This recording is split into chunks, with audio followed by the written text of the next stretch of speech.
Pudo estar con nosotros, está en presencial porque está allá en Cuernavaca, el historiador Jesús Zabaleta Castro, con quien vamos a platicar el día de una fecha muy especial hoy en Tlaltizapán, el 13 de agosto, día en que se conmemora justamente a los llamados mártires del 13 de agosto. ¿De dónde viene esta fecha? Hay quienes han cuestionado justamente estos hechos, pero él nos va a comentar de esta situación. Jesús, muy buenos días.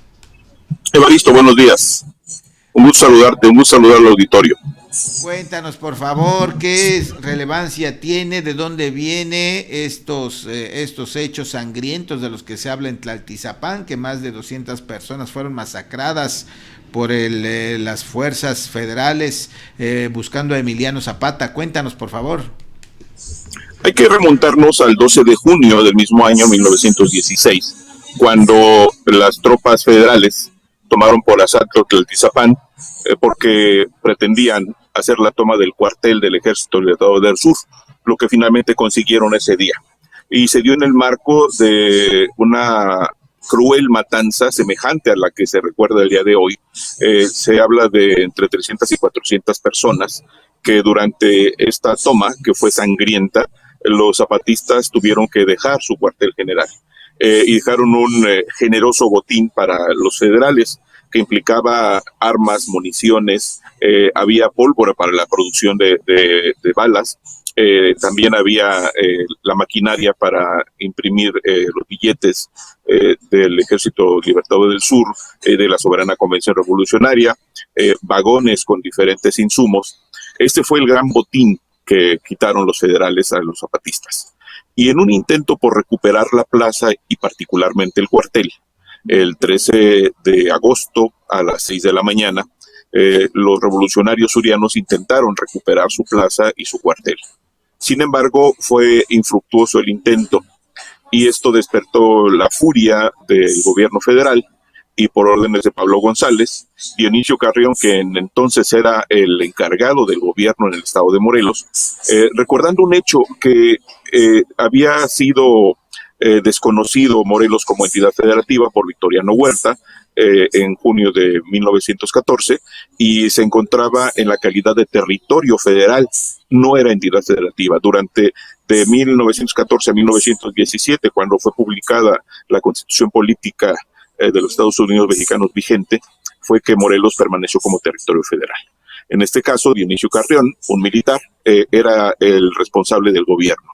Y él autorizó la matanza que hoy se recuerda y que con mucho detalle Uriel Nava, profesor normalista y cronista de Tlaltizapán, nos ha narrado a partir de una acuciosa investigación y que nos recuerda cómo más de 300 personas fueron asesinadas.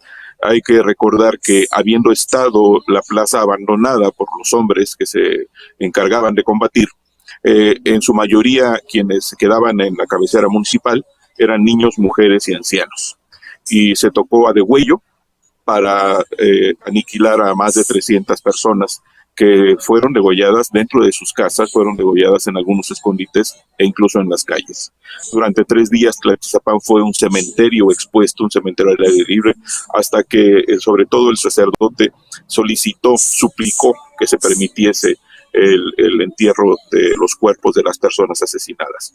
En esto se sintetizan los hechos que fueron conmemorados mucho después y en 1951 se realizó la primera conmemoración por iniciativa del ayuntamiento y al año siguiente el gobernador Rodolfo López de Nava publicó el decreto correspondiente para declarar como día luctuoso el 13 de agosto de cada año.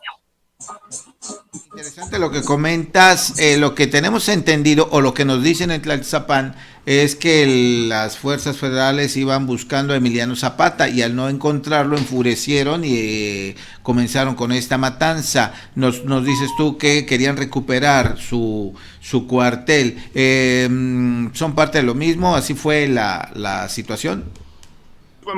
Muchas veces hay una distorsión de los hechos cuando las fuentes son escasas.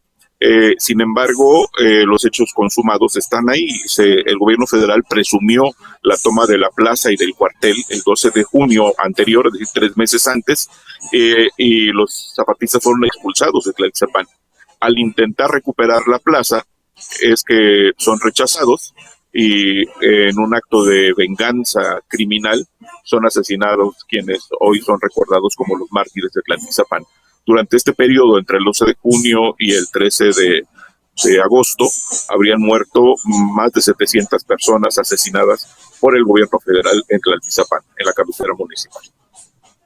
Significativo, el cual se conmemora el día de hoy. ¿Y qué opinas? ¿Cómo debemos transformar este recuerdo, esta masacre? ¿Cómo debemos hacerla, pues que sea útil para nuestra historia, para nuestra población? El primer problema de actos como el que hoy nos ocupa es que se trata de conmemoraciones organizadas solo por la autoridad y con servidores públicos. Y no importa el nivel, la esfera o el ámbito, sea autoridad municipal, estatal o federal. Son servidores públicos, son familiares de los servidores públicos, pero no se involucra al resto de la comunidad. Si esto no se convierte en una conmemoración colectiva en la cual participen alumnos, participen jóvenes, adultos, todos los sectores, para recordar los hechos que deben ser vergonzosos para el ejército mexicano y para la memoria del país y del Estado, no servirá de nada. Se vuelven conmemoraciones vacías cuando solo es para generar una dinámica de presencia mediática de las autoridades correspondientes.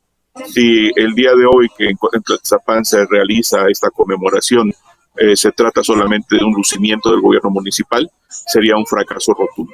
Si hoy no se reflexiona sobre la valentía de quienes lucharon en la revolución, del sacrificio de personas inocentes que un día como hoy, en 1916, fueron asesinadas por el ejército, no tiene sentido que se hagan conmemoraciones, porque entonces se pierde la perspectiva del hecho histórico y se pierde el valor del aporte que con sus vidas dieron los morelenses que en el movimiento revolucionario murieron. Así es, pues muchas gracias Jesús por esta reseña, por este recordatorio y sobre todo cómo visualizar estas fechas tan significativas que todos debemos entender, comprender para que no se repitan, para estar entendidos de lo que pasó en aquella época. Muchas gracias Jesús, que tengas un excelente día y espero que nos veamos pronto por acá. 13 de agosto. ¿Final qué dijiste? Que obligados estamos al recuerdo de los hechos que se dieron el 12 de junio y el 13 de agosto de 1916, porque son hechos concatenados y fueron muertes de inocentes a manos del ejército. Perfecto, Jesús. Y bueno, sabemos que va a haber un encuentro de cronistas próximamente. ¿Nos quieres hablar brevemente de ello? ¿Invitar a quienes puedan participar? Por supuesto, los días 22 y 23 de agosto, ya en unos días más, se realizará en Cuautla, en el Museo Casa Morelos, propiedad de la Nación, bajo resguardo del INAH, este encuentro de crónica del estado de Morelos. Confluiremos cronistas de toda la entidad, ya tenemos un registro de 40 participantes como ponentes, más los asistentes por supuesto, y el tema eje de este encuentro es un homenaje a Felipe Benicio Montero, el cronista por antonomasia del estado de Morelos, el cronista del sitio de Cuautla, quien durante toda esta epopeya que se dio en Cuautla entre el 19 de febrero y el 2 de mayo de 1812, hizo el registro en su calidad de capitán, pero también como interesado, de los hechos que después plasmó en un manuscrito y que se conoce como el manuscrito Montero. Es, por decirlo de alguna manera, el primer cronista nacido en el territorio que hoy conocemos como el estado de Morelos. Y en el marco del Día de San Felipe Benicio, que es el 22 de agosto, estaremos iniciando este encuentro en torno al tema de las biografías. Abordaremos la historia de los personajes, hombres y mujeres, que en el transcurso de los siglos XVI al XXI han sido artífices de la historia y de la memoria del estado de Morelos. La entrada es libre, los trabajos serán de 10 de la mañana a 2 de la tarde, de 10 a 14 horas, y buscaremos obviamente que esto se convierta en una fiesta de la memoria, en un intercambio de conocimientos entre los cronistas y con el público asistente, por supuesto, de manera fundamental. Qué bueno que se hacen este tipo de encuentros, ya veremos el resultado de los mismos más adelante, muchas gracias. Y también ayer en esta semana, bueno, la semana pasada se hablaba de que el gobierno de Morelos quiere impulsar a las mujeres de la revolución, un tema que me parece tendríamos que abordar. Ojalá nos puedas dar algunas opiniones, puntos de vista sobre esto, porque pues quiere comprar la casa de la esposa de Emiliano Zapata, Josefa Espejo, y rendir tributo, reconocimiento a las mujeres revolucionarias, entre ellas la propia esposa de Emiliano Zapata. Si te parece, lo programamos para más adelante, un tema que sin duda es muy interesante. Mientras, muchas gracias, Jesús. Buen día.